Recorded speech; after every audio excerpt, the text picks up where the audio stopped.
Bears legend and Hall of Famer Steve McMichael has died. He was just taken into hospice. Well, he passed away a short time ago. He was 67.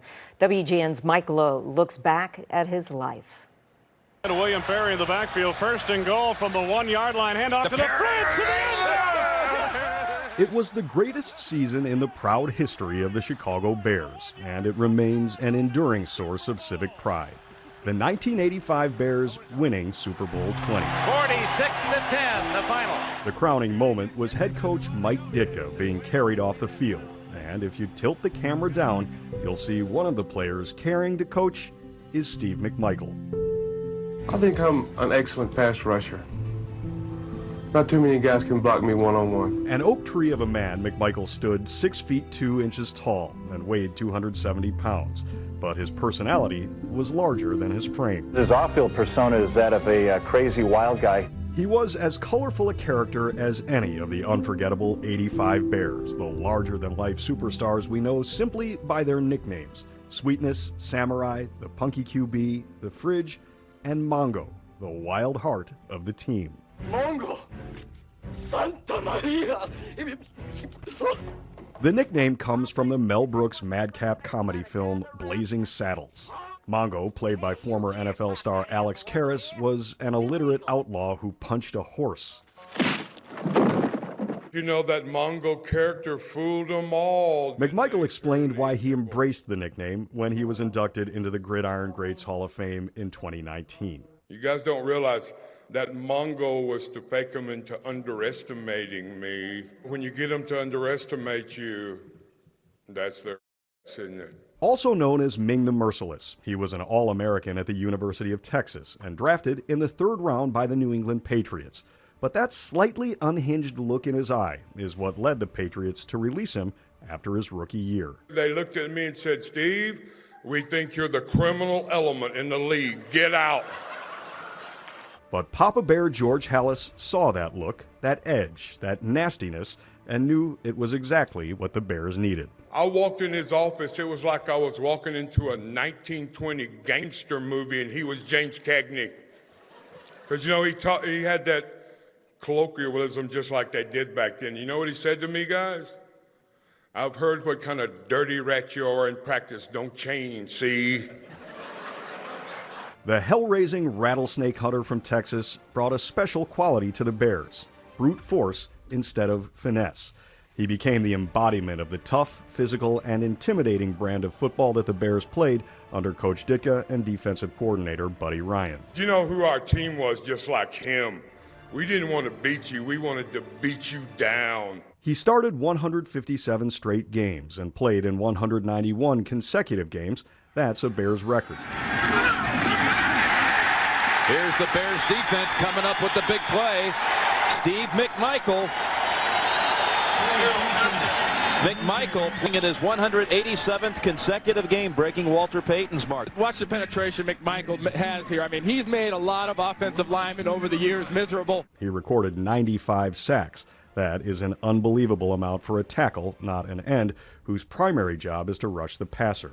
He also had 17 fumble recoveries and was named a first-team All-Pro twice, a second-team All-Pro twice, and a Pro Bowler twice. He was a key contributor in the Ditka era's 6 division titles and Super Bowl championship. He was named one of the top 100 Bears by the team. He is also credited with creating one of the most iconic celebrations in sports, the Gatorade Bath, when he and Dan Hampton dumped a tub on Coach Ditka in '84, a full 2 years before the '86 Giants popularized it. How does every celebration start, even in NASCAR? We didn't have that nothing on the sideline. We had a bucket of Gatorade.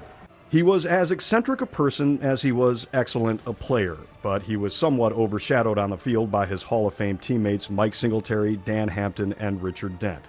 And the man next to him on the line, the Fridge, who was a national folk hero, making the cover of Time magazine and Sports Illustrated. McMichael spent his final season with the Green Bay Packers, a team reviled by Bears fans and players alike. He explained how it was actually a fortunate twist of fate. For 13 years, I played for the Bears and beat the Packers every year, so I'll whoop their butt, right? All right, the last year of my career, I went up there on my last leg. I wasn't any good anymore, so I stole their money, whipped their butt again. Steve McMichael. Mongo. After football, he successfully moved the Mongo character to the theatrical and flamboyant world of pro wrestling. I've had my contemporaries come up to me when I went into pro wrestling.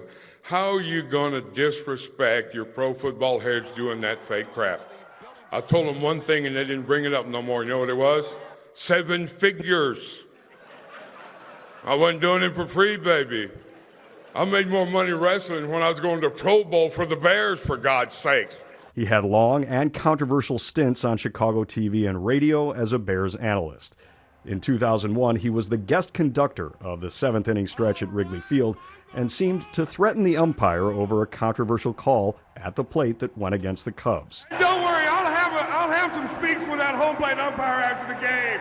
He coached the indoor football league team, the Chicago Slaughter, from 2007 to 2013. Among his players, Walter Payton's son, Jarrett. You know what I tell vegans? You're gonna die too. McMichael opened Mongo McMichael Sports Bar and Restaurant in Romeoville, and in 2012 he ran for mayor of the southwestern suburb, but lost to the incumbent. Just because the fat lady has sang on this one don't mean it's over. We are the Bears Shuffling Crew. Shuffling on down, doing it for you. He didn't participate in the celebrated Super Bowl Shuffle record, but post-football he frequently performed with fellow 85 Bears Dan Hampton and Otis Wilson in the Chicago Six, an oldies cover band in which the man known as Ming channeled the King.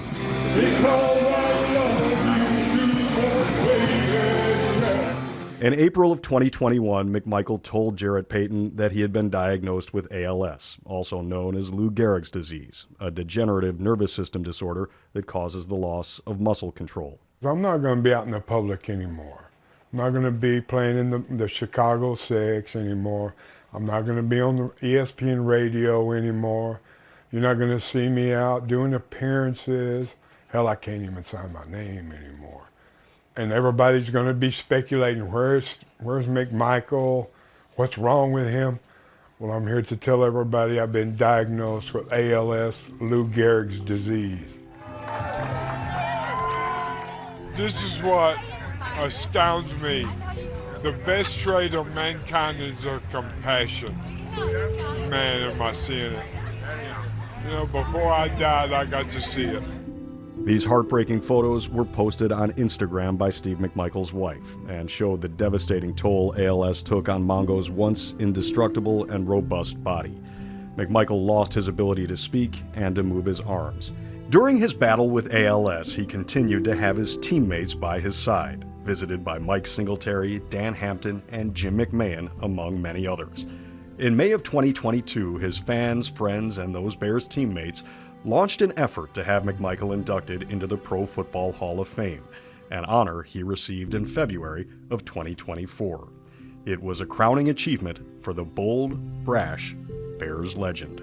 I've gotten the privilege to call you guys to let Steve know he is now in the class of 2024 Hall of Fame. Oh, I see that There's a smile. Glad to have you home, brother. Amazing life lived. He was just what the Bears needed in that moment and just created a legacy for Bears fans all around the world. You know, Mike has said he came from Texas, but he will always be connected to Chicago. We'll be following his tributes all the rest of this week. And our thanks to Mike Lowe for that great look back at his life.